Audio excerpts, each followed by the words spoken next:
Hello guys, നമ്മൾ ഇന്ന് ഉണ്ടാക്കാൻ പോകുന്നത് ഒരു പൊതിച്ചോറ്. ഭയങ്കര നമുക്ക് എല്ലാവർക്കും ഒരു നൊസ്റ്റാൾജിയ തരുന്ന ഒരു സംഭവമാണല്ലേ പൊതിച്ചോറ്. Even me, it's really nostalgic feeling. So എന്താണെന്ന് വെച്ച് കഴിഞ്ഞാൽ കറൻ്റ്ലി ഞങ്ങൾ യു കെയിലാണ്. യു കെയിൽ സെറ്റിൽഡ് ആയിട്ട് 2 years ആയി. സോ ഭയങ്കര ഹോം ഫുഡ് ശരിക്കും മിസ് ചെയ്യുന്നുണ്ട്. സോ ഇപ്പോൾ സീസൺ അല്ലാത്ത, മീൻസ് വിഷു അല്ല, ഓണമല്ല, സോ സീസൺ അല്ലാത്തതുകൊണ്ട് എനിക്ക് പ്രോപ്പർ വാഴല കിട്ടിയില്ല.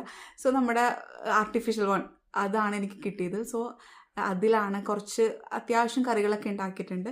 സോ ആ കറിയൊക്കെ വെച്ച് നമുക്കൊരു 2 hour അത് പൊതിഞ്ഞ് വെച്ച് നമുക്ക് കഴിക്കാം. അതൊരു വല്ലാത്തൊരു ഫീലാണ്. നമ്മൾ ആ ഒരു ഫീല് ഇവിടെ നമുക്ക് അത്രയും കിട്ടുമെന്ന് അറിയത്തില്ല. ബട്ട് നമുക്കൊന്ന് ട്രൈ ചെയ്ത് നോക്കാം. ചിലപ്പോൾ ആ ഒരു നൊസ്റ്റാൾജിയ കിട്ടുമല്ലോ നമുക്ക്. സോ അപ്പോൾ എല്ലാവരും കൂടിക്കും എൻ്റെ കൂടെ പൊതിച്ചോറ് കേട്ടാൻ വേണ്ടി.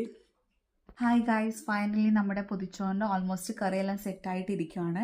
നിങ്ങൾക്ക് കാണാൻ പറ്റും ഒത്തിരി വിഭവങ്ങളില്ല, കുറച്ച് തട്ടിക്കൂട്ടി ഒരു 1 hour പ്രിപ്പയർ ചെയ്ത കാര്യങ്ങളാണ്. ഫസ്റ്റ് ഡേ എഗ് ബുർജി കാണാം, പിന്നെ സ്പിനാച്ച് തോരൻ, ദെൻ ചമ്മന്തി ഉണ്ട്, പിന്നെ ഇത് കോവയ്ക്ക മെഴുക്ക് പുരട്ടി, പിന്നെ കണിമാങ്ങ അച്ചാർ, പിന്നെ പ്രോൺസ്. സോ നമുക്ക് ഓരോന്നായിട്ട് ഇട്ട് തുടങ്ങിയാലോ. സോ നമുക്ക് ആദ്യം കുറച്ച് മുട്ട എഗ് ബുർജി എടുക്കാം. അത് കുറച്ചിട്ടു. ദെൻ ഇത് സ്പിനാച്ച് തോരനാണ്, ഒത്തിരി ഹെൽത്ത് ബെനിഫിറ്റ് ഉള്ള സാധനമാണ്. അത് കുറച്ച് വേണ്ടേ ഇവിടെ ഇട്ട് കൊടുക്കാം.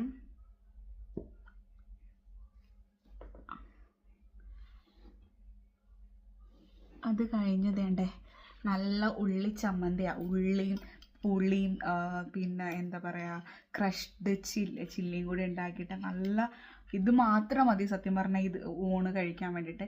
ഇത് കുറച്ചിട്ട് കൊടുക്കാം. വേണ്ടേ നല്ല കണ്ണിമാങ്ങ അച്ചാറ് നാട്ടിൽ നിന്ന് കൊണ്ടുവന്നാണ്, അപ്പോൾ അത് കുറച്ചിട്ട് കൊടുക്കാം.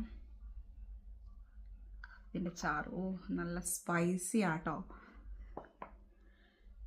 പിന്നെ ഉള്ളത് എന്താണെന്ന് വെച്ചാൽ ഇത് ചെമ്മീൻ, എന്ന് മാർക്കറ്റിൽ പോയി വാങ്ങിച്ച ചെമ്മീന.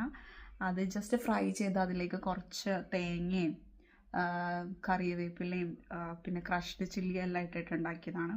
ഭയങ്കര യമ്മിയാണ്. ഇത് കുറച്ചിട്ട് കൊടുക്കാം.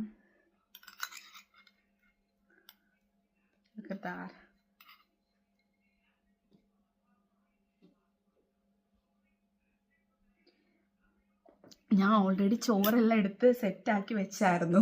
അപ്പോൾ പകുതി